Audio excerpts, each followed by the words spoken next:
Hoje é um dia muito importante. Hoje os brasileiros vão votar. Quem vão ser os próximos líderes deles pelos próximos 4 anos? Isso vai dar as diretrizes do país. O voto nada mais é do que um voto de confiança. Quando você colocar o número do seu candidato e aparecer a foto dele, você está dizendo, eu confio que essa pessoa é a melhor pessoa para poder liderar o Brasil nos próximos 4 anos. É algo grande, é algo enorme, na verdade. O voto é algo muito importante.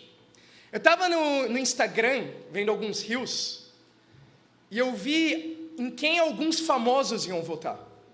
Aí mostrava lá alguns famosos, e falava, bom, esse vai votar nesse, esse vai votar nesse outro candidato. Daí me veio a questão, em quem Jesus votaria? Boa pergunta, não é?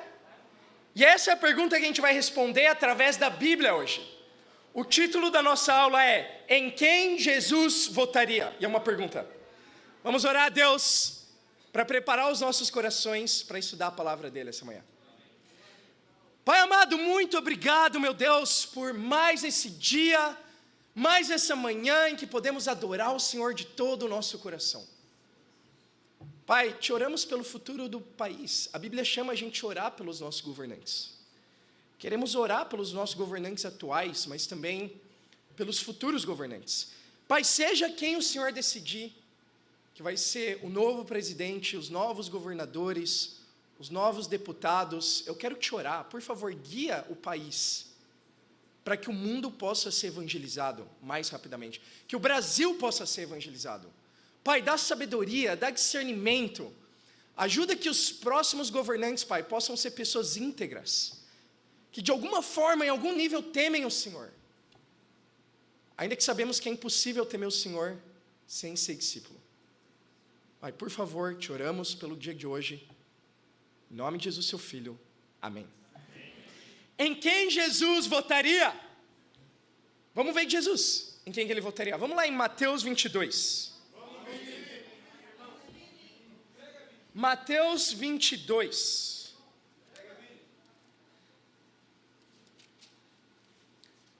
Não é da época de hoje que a política polariza pessoas, aflora os ânimos, gera discussões. Desde a época de Jesus, você vê a política inflamando os corações. E não só isso, você vê a política caminhando junto com a religiosidade. E é isso que a gente vai falar hoje. Bom, se você vai nas igrejas religiosas, é muito provável que eles te convençam a votar em um candidato lá. As igrejas tomam partidos hoje, os pastores tomam partidos. Hoje o nosso partido é o partido mais importante, e é esse partido que eu quero que você vote. É nesse candidato que eu vou falar, que eu quero te chamar a depositar o seu voto de confiança. Amém. E é Jesus. Amém? Porque como discípulos, o nosso partido é a cruz de Cristo. E o nosso candidato é Jesus Cristo. Vocês estão comigo, igreja? Amém. Mateus 22, versículo 15. Então os fariseus saíram e começaram a planejar um meio de enredá-lo em suas próprias palavras. Enviaram-lhe seus discípulos, junto com os herodianos, que lhe disseram, mestre, sabemos que és íntegro e que ensinas o caminho de Deus, conforme a verdade. Tu não te deixas influenciar por ninguém, porque não te prendes à aparência dos homens. Dize-nos, pois, qual é a tua opinião?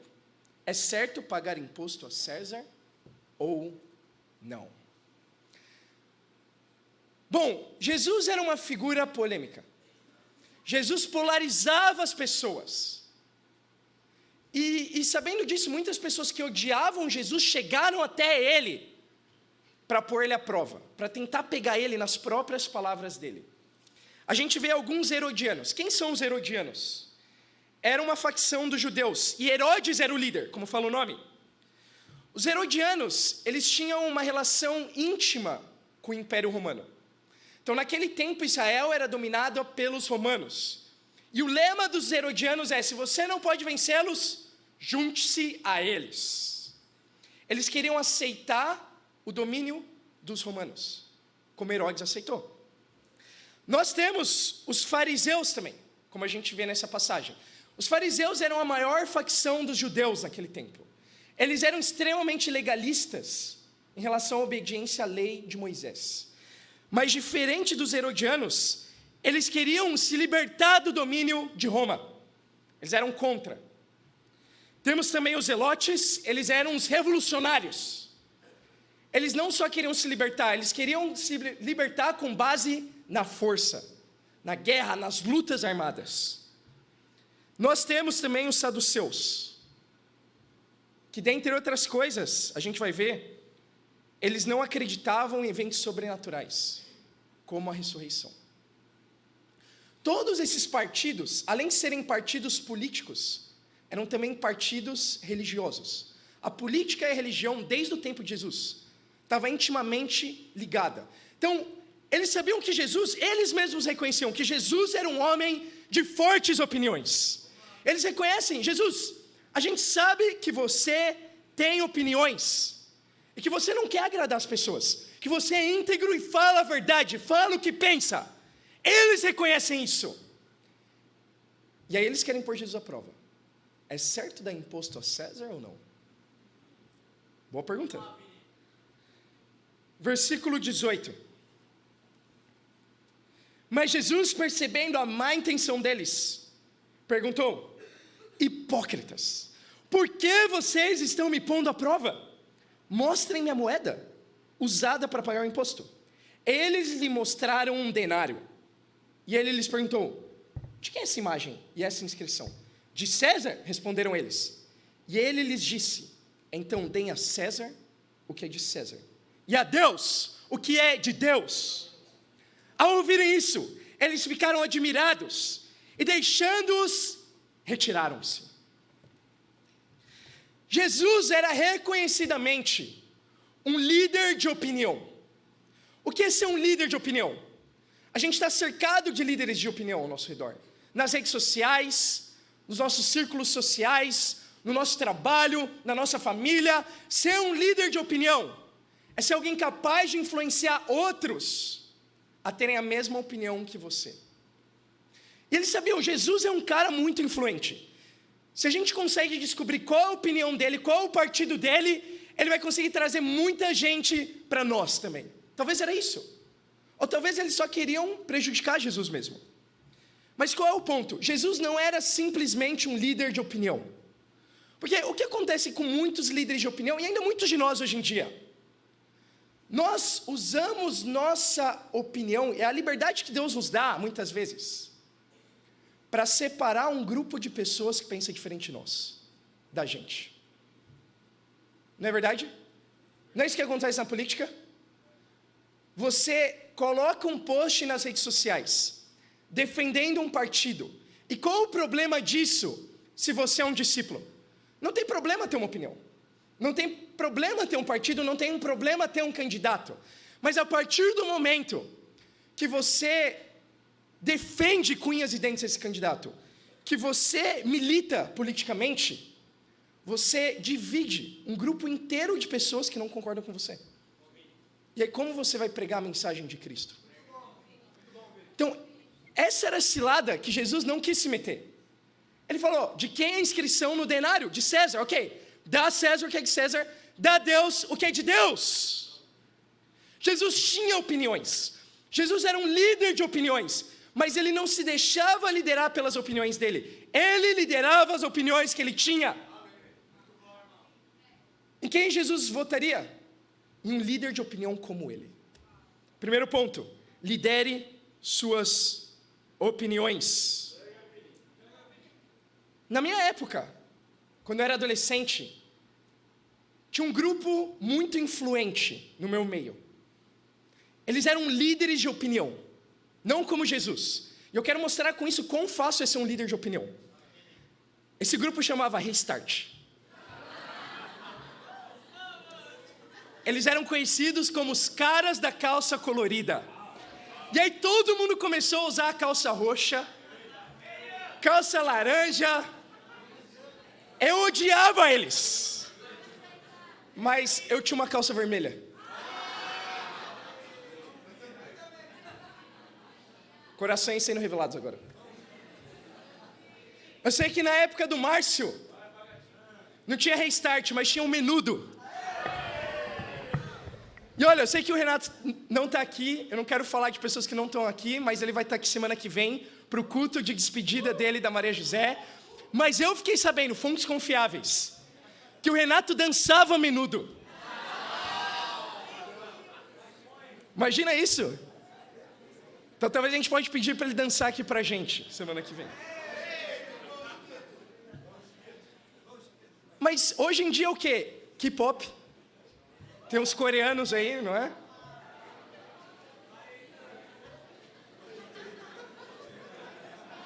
Tá vendo? Não é tão difícil ser um líder de opinião. O difícil é ser um líder de opinião como Jesus. Depois que Jesus fala, dá César o que é de César, dá Deus o que é de Deus, a Bíblia fala, ouvirem isso. Eles ficaram admirados. Apesar de Jesus ter opiniões fortes, talvez ele tinha uma opinião política também. Ele era capaz de deixar todo mundo admirado com ele. Mesmo as pessoas que discordavam dele. Mesmo as pessoas que iriam perseguir ele, olhavam para ele e ficavam admiradas. Quer ser um líder de opinião como Jesus? Lidere suas opiniões. Não use suas opiniões para ferir pessoas, para afastar pessoas. Use as suas opiniões para deixar pessoas maravilhadas e admiradas com Jesus. Por isso que como discípulos é tão importante levar isso a sério, irmãos. A gente fala isso todo ano quando tem eleições. E não é brincadeira. O nosso partido é a cruz de Cristo. Tem que ser a cruz de Cristo. Esse era o partido de Jesus, é a cruz que ele mesmo carregou. Esse era o santinho dele. Esse era o panfleto que ele entregou, foi a cruz. E não só ele, os discípulos depois dele, inclusive Paulo. Olha o coração de Paulo em 1 Coríntios 9, versículo 19.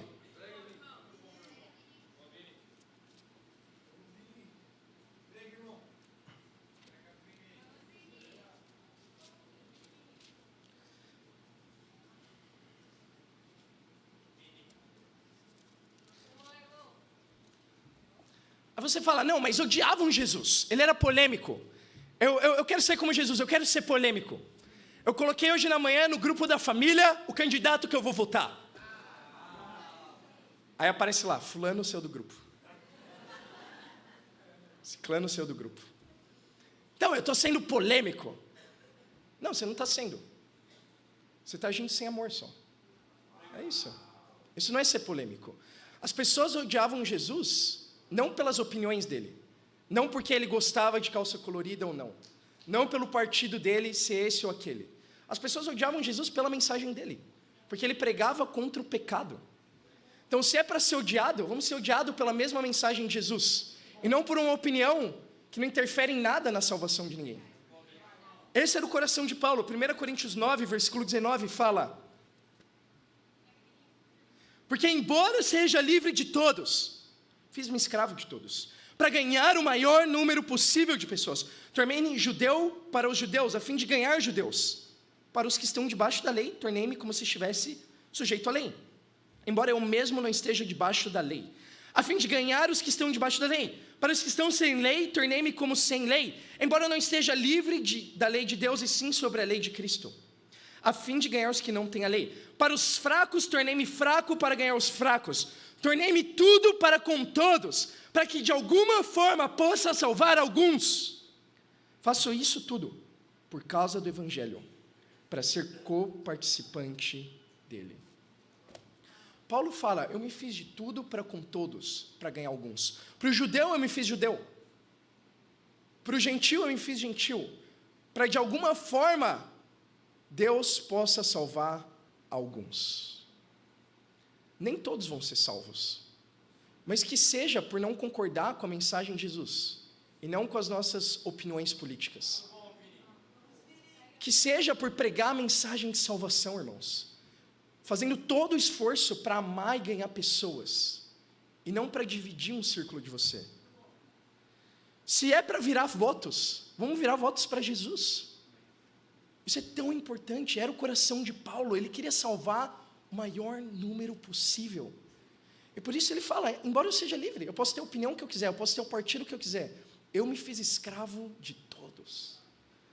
Que incrível seria se hoje a gente visse no Instagram, no Facebook, mais mensagens de posts de discípulos, convidando para estudar a Bíblia, do que santinhos de candidatos.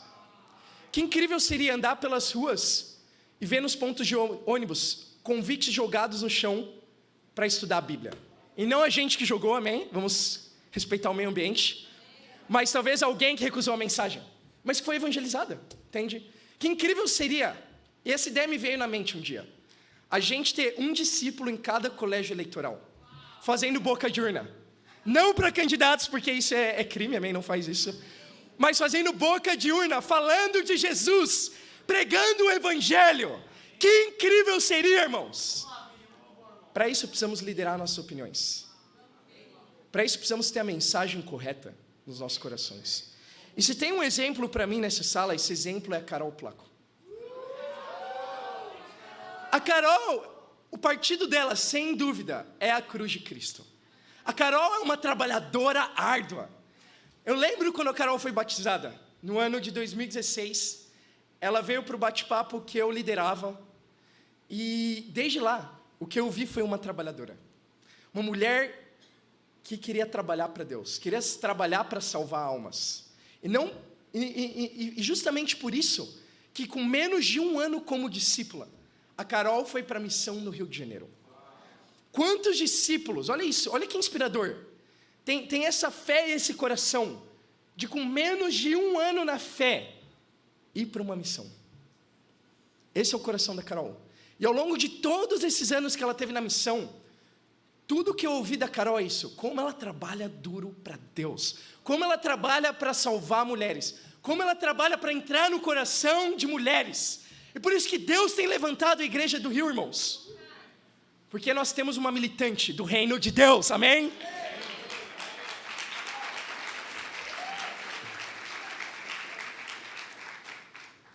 E se a gente abraça esse coração e esse sonho da Carol, a gente vai ver um mundo evangelizado. Esse é o sonho de Deus, irmãos. Por quê? Porque a política, ela pode mudar o mundo, é verdade. Mas ela não pode salvar o mundo. Só o evangelho pode salvar o mundo. E por isso que a nossa mensagem, o nosso partido e o nosso candidato, é o candidato, o partido e a mensagem mais importante do mundo, ainda na época das eleições. Lidere suas opiniões, se você quer ser um líder de opinião como Jesus. Mateus 22, versículo 23.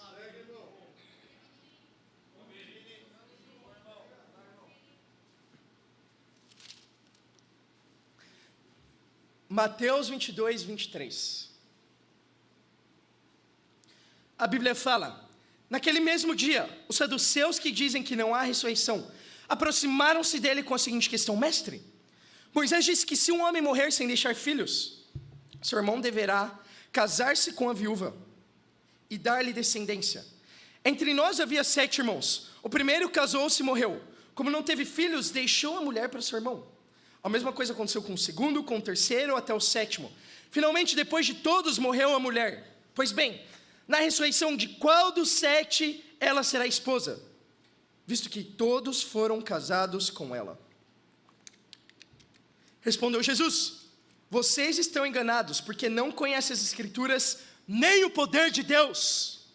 Na ressurreição, as pessoas não se casam, nem são dadas em casamento, mas são como anjos no céu. E quanto à ressurreição dos mortos, vocês não leram o que Deus lhes disse? Eu sou o Deus de Abraão, o Deus de Isaque e o Deus de Jacó. Ele não é o Deus de mortos, mas de vivos. Ouvindo isso, a multidão ficou admirada com seu ensino.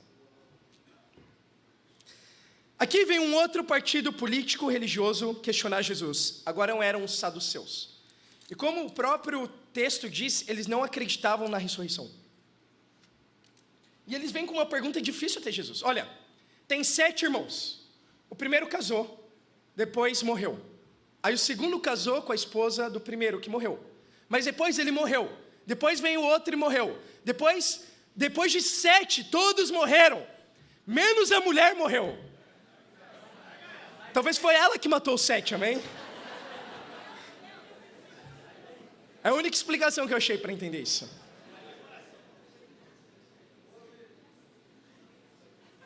E Jesus fala, não, fica tranquilo. No céu não vai ter briga, porque no céu não vai ter casamento, amém? Vamos ser como anjos no céu.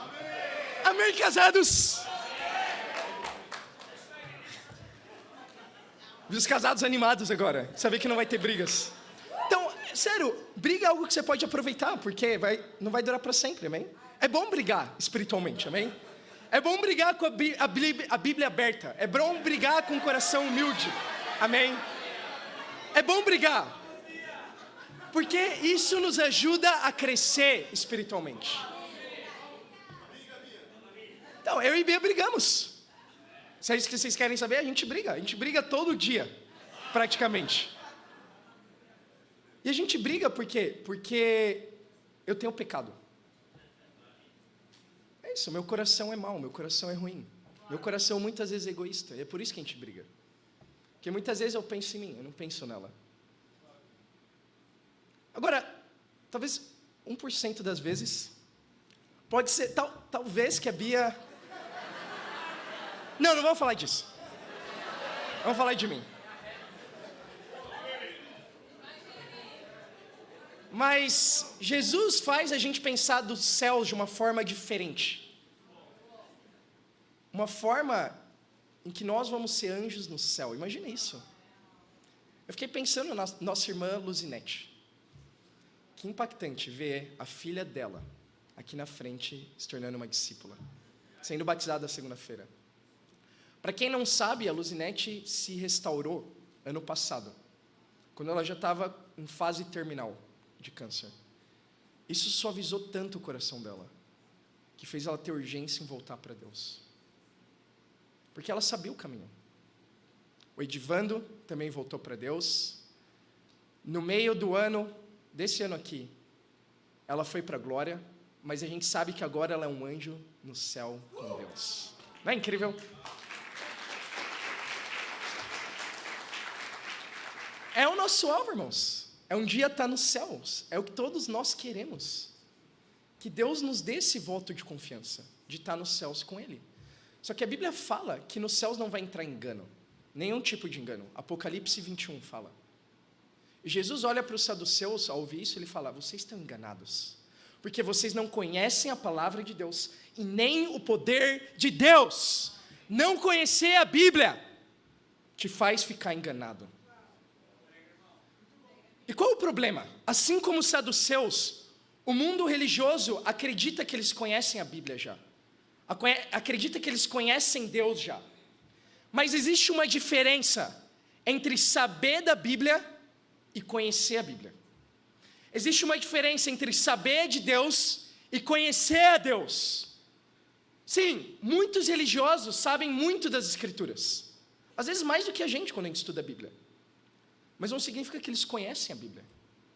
Oséias, não precisa ir lá, 4:6 fala, o meu povo foi destruído por falta de conhecimento. O povo de Deus sabia da Bíblia.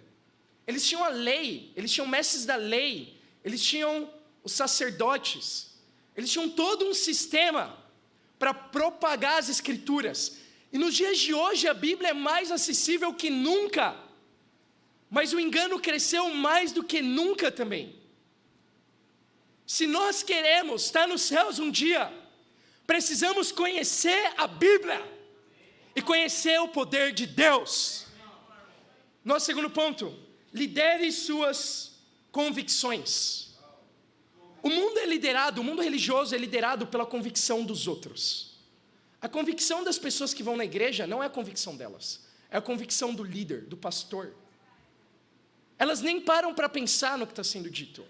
Elas nem param para pensar que não existe aceitar Jesus no coração na Bíblia. A Bíblia em nenhum lugar ensina sobre isso. Que não existe batismo infantil na Bíblia. E as pessoas aceitam isso sem questionar. Elas são lideradas na convicção delas, para uma convicção distante das Escrituras. Isso é o que faz o engano entrar no mundo religioso. E elas não conhecerem Deus e o poder de Deus. como discípulos. O que nós queremos é conhecer a Bíblia, amém? Por isso que todos os dias, cada manhã, nós temos o nosso tempo com Deus. Nós lemos as Escrituras. Nós nos deixamos as Escrituras nos cortar, nos desafiar, para que nós possamos conhecer a Deus. Isso é ter um tempo com Deus, é conhecer a Deus. Não é só ler por ler.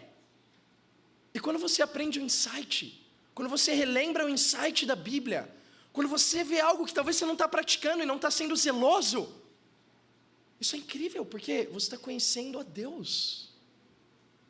E quando você pratica, você conhece o poder de Deus, amém? Esse é o poder das Escrituras. Por que nós anotamos as pregações? Então eu espero que cada um aqui esteja anotando o que está sendo pregado. Porque eu não quero que ninguém acredite em mim aqui. Que ninguém tenha as convicções que são minhas. Você precisa ter as suas próprias convicções com Deus.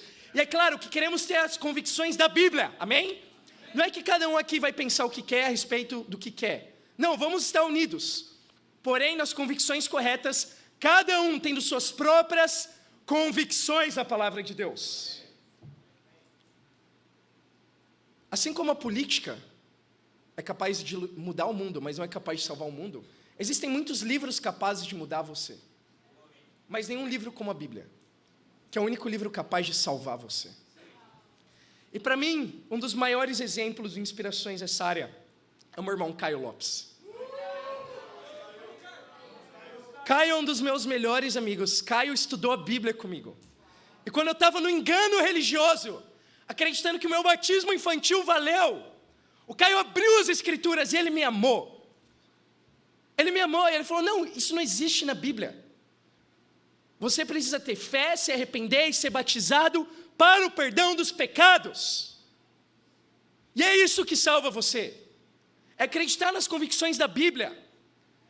E foi fundamental, Caio, ter você estudando a Bíblia comigo. Talvez sem ouvir as suas convicções e ter você me guiando para ter as minhas convicções na Bíblia, eu não estaria aqui hoje. Muito obrigado, meu irmão. Eu amo você.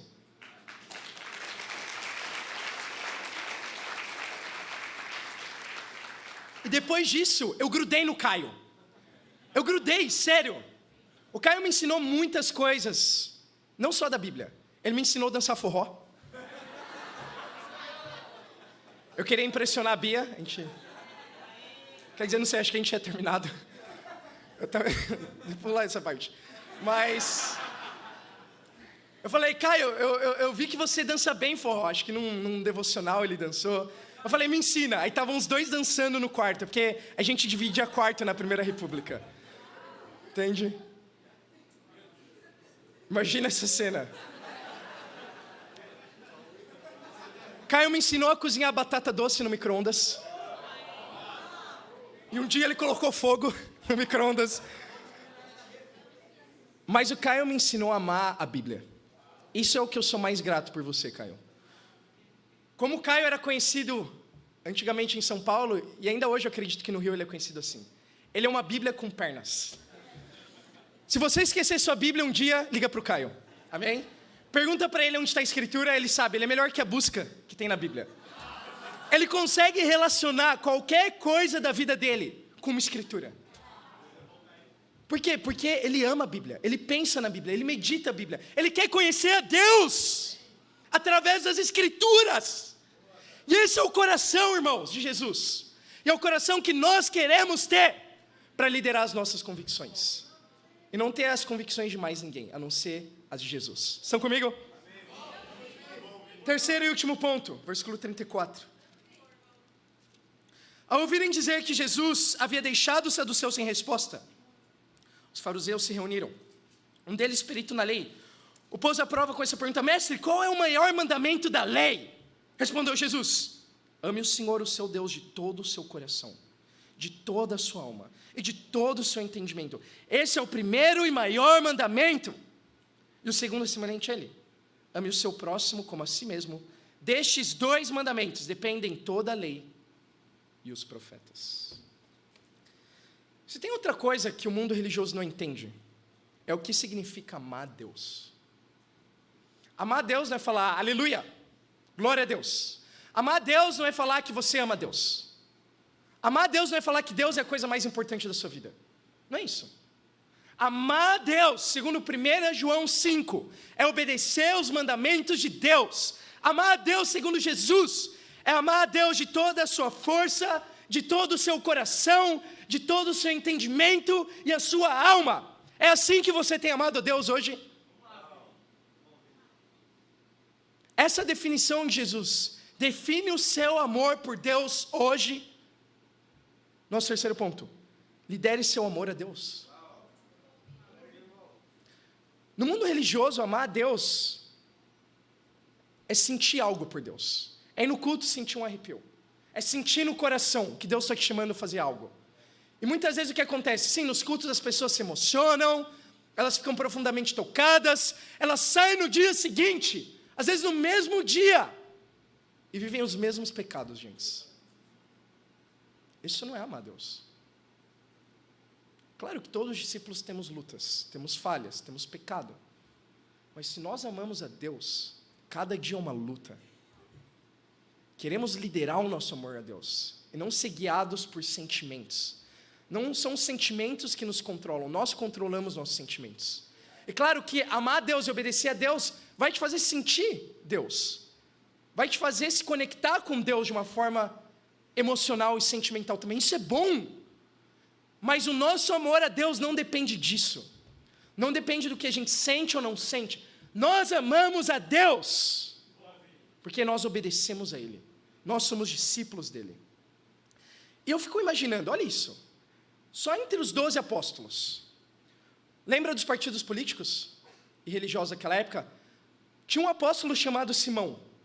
E a Bíblia faz questão de mencionar que era Simão o Zelote. Lembra o revolucionário? Violência é a solução. Nós temos que lutar até o fim. É isso que Simão provavelmente diria. Nós tínhamos Mateus, o cobrador de impostos. Se ele era cobrador de impostos, provavelmente ele era herodiano. Imagina como era a convivência desses dois. Imagina Jesus olhando o Instagram de Simão e falando: Simão, apaga esse post. Mateus ficou ferido. Pede perdão para o Mateus. Imagina Mateus indo lá cobrar os impostos. Jesus, Mateus, para de cobrar impostos. Deixa eu lidar com o coração de Simão primeiro. Depois você fala com ele. Imagina. Mas Jesus fala de amar a Deus e amar o próximo. E ainda João fala: não podemos amar a Deus a quem vemos, se não amarmos o nosso irmão. Se não podemos amar a Deus a quem não vemos, se não amamos nosso irmão a quem vemos. Então temos certeza que amamos a Deus se a gente ama um ao outro. Se a gente chama um ao outro a obediência às Escrituras. E as Escrituras nos chamam a estar unidos. Então, política é algo bem sensível, porque pode ferir não só as pessoas lá fora, mas pode ferir uns aos outros aqui dentro. Então, vamos tomar cuidado. E se você sabe que você feriu alguém, pede perdão. Se você se sentir ferido por algo, por qualquer tipo de opinião, vai com essa pessoa e fala. Porque também a gente não quer deixar a amargura ferir o nosso relacionamento, o nosso amor a Deus. O que eu acho incrível do ministério de Jesus, da igreja de Jesus, é que era uma igreja muito diferente de muitas igrejas que a gente vê hoje em dia. Nas igrejas a gente vai no domingo, o que a gente vê? Uma igreja de todos brancos, uma igreja de todos negros, todos orientais, todos de esquerda, todos de direita. Mas o reino de Deus não é assim. A igreja de Jesus e a igreja de hoje, o reino de Deus, é uma igreja de todas as nações, todas as cores, todas as posições políticas e todas as classes sociais. Isso não é incrível?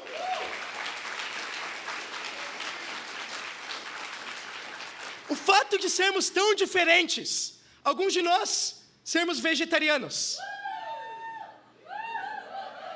e outros mais carnívoros que eu não sei o quê.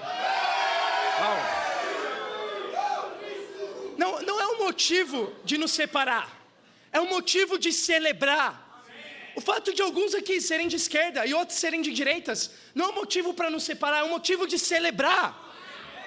O fato de alguns aqui terem crescido recebendo preconceito pela cor de pele e outros talvez sendo autores desse preconceito, mas como discípulos nos arrependemos e mudamos, e agora estarmos aqui não é um motivo de nos separar, e sim de celebrar o reino de Deus, irmãos. Não é incrível?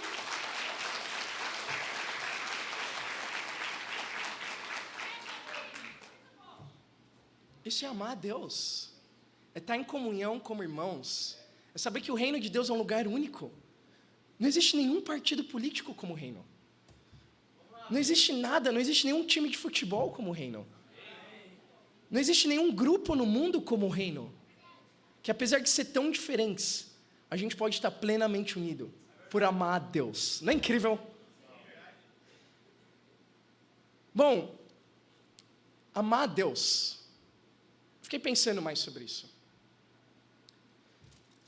Mês que vem vai fazer 4 anos que eu tomei a decisão mais importante da minha vida como discípulo, que foi casar com a mulher mais linda por dentro e por fora da face da terra.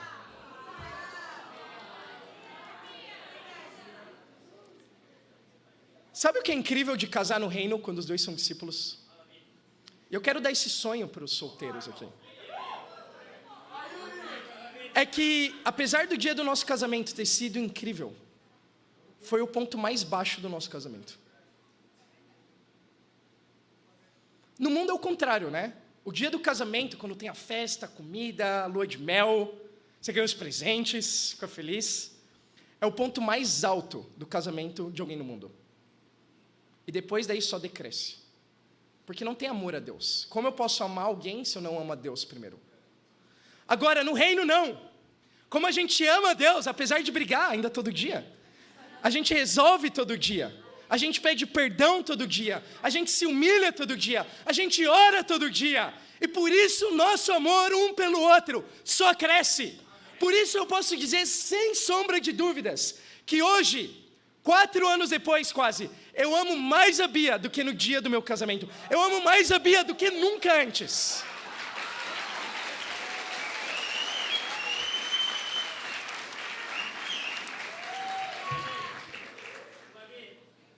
Eu lembro como se fosse ontem, quando a gente trocou os votos do nosso casamento. Eu passei 10 meses planejando meus votos. Falei, se tem uma coisa que vai ficar boa nesse casamento, são os meus votos.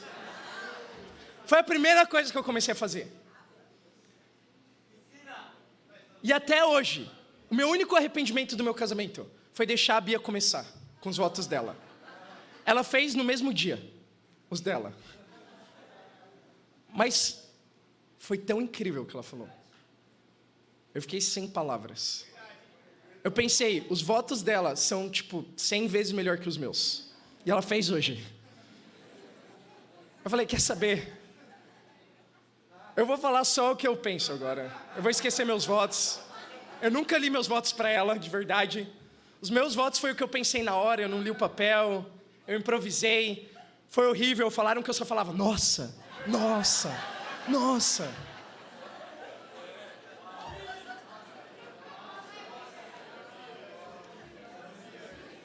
Bom, eu não sei. Mas eu passei muito tempo pensando sobre o casamento, né? Porque existe muita confusão no mundo religioso sobre o que é o casamento. Como que faz para 2 pessoas estarem casadas? Só ir morar juntos já é um casamento? Muitas pessoas acreditam nisso, infelizmente, hoje em dia. Ainda que é claro na Bíblia que não. Só ir no cartório assinar um papel é um casamento? Sim, aos olhos da lei, sim. E Deus, Ele valida o que a lei diz também. Mas para nós, discípulos, qual que é o momento que eu posso me considerar casado? Qual o momento que eu me tornei efetivamente um com a Bia? Eu não vou ser dogmático com isso, mas eu vou falar o que eu acredito aqui. Eu acredito que é quando a gente fez os votos. Não só os votos de falar coisas bonitas um para o outro, mas quando eu fiz o voto de falar que a Bia ia ser a minha esposa até o fim da minha vida.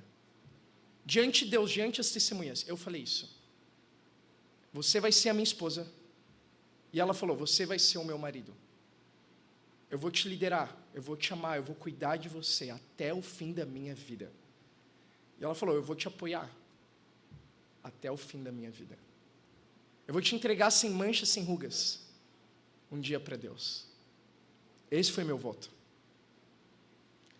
E quando eu fiz esse voto, eu acredito, aí é que Deus sela o casamento.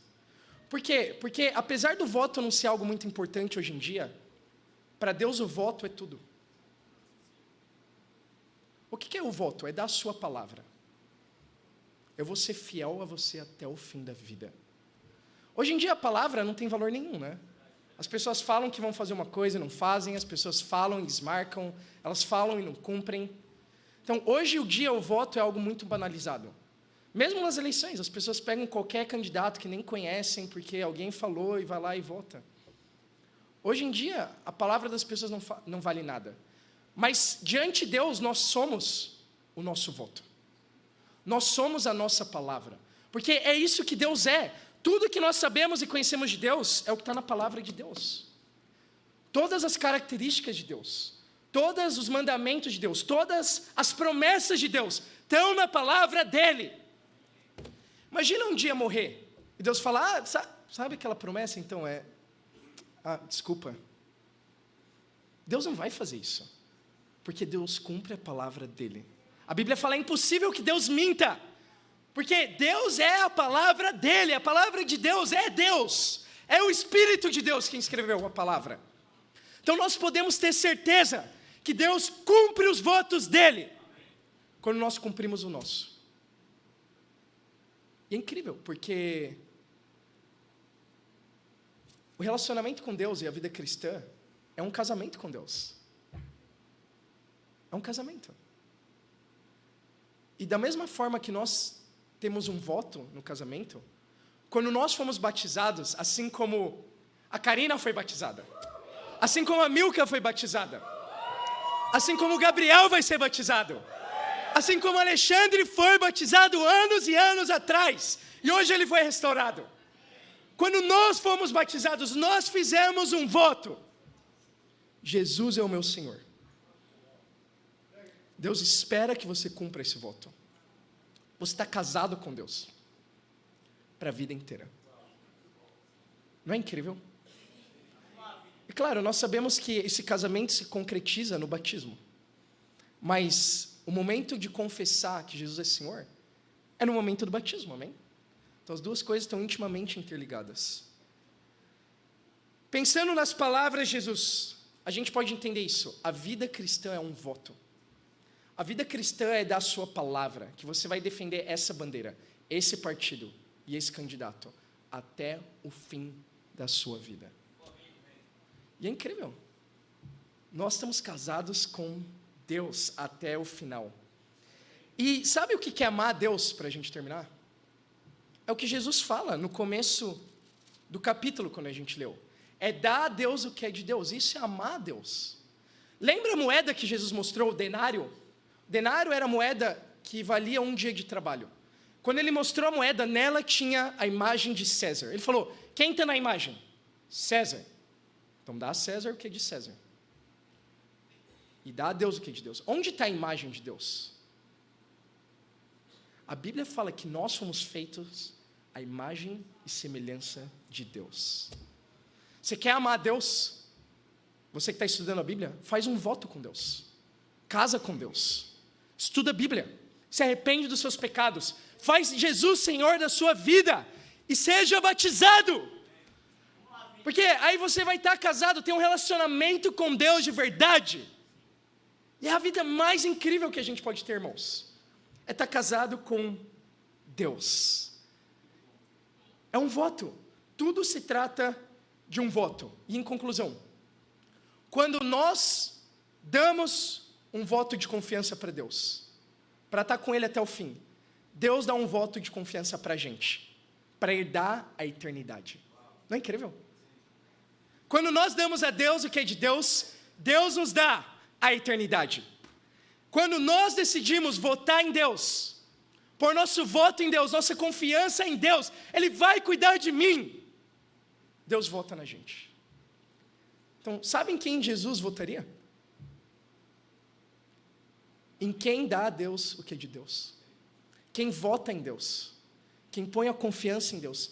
Quem lidera o seu amor a Deus. Quem lidera as suas convicções. Quem lidera as suas opiniões. Essa é a pessoa que Jesus votaria. Então, nesse dia de eleições, eu espero que a gente possa lembrar disso. Quando você colocar o seu candidato, seja quem for na urna, seja não colocar nenhum candidato, é o seu critério, deixa isso entre você e Deus. Mas quando você estiver votando e apertando confirma, lembra isso. Deus, se você é um discípulo de Jesus, Ele confirma você como voto dele. E para Ele seja glória. Amém.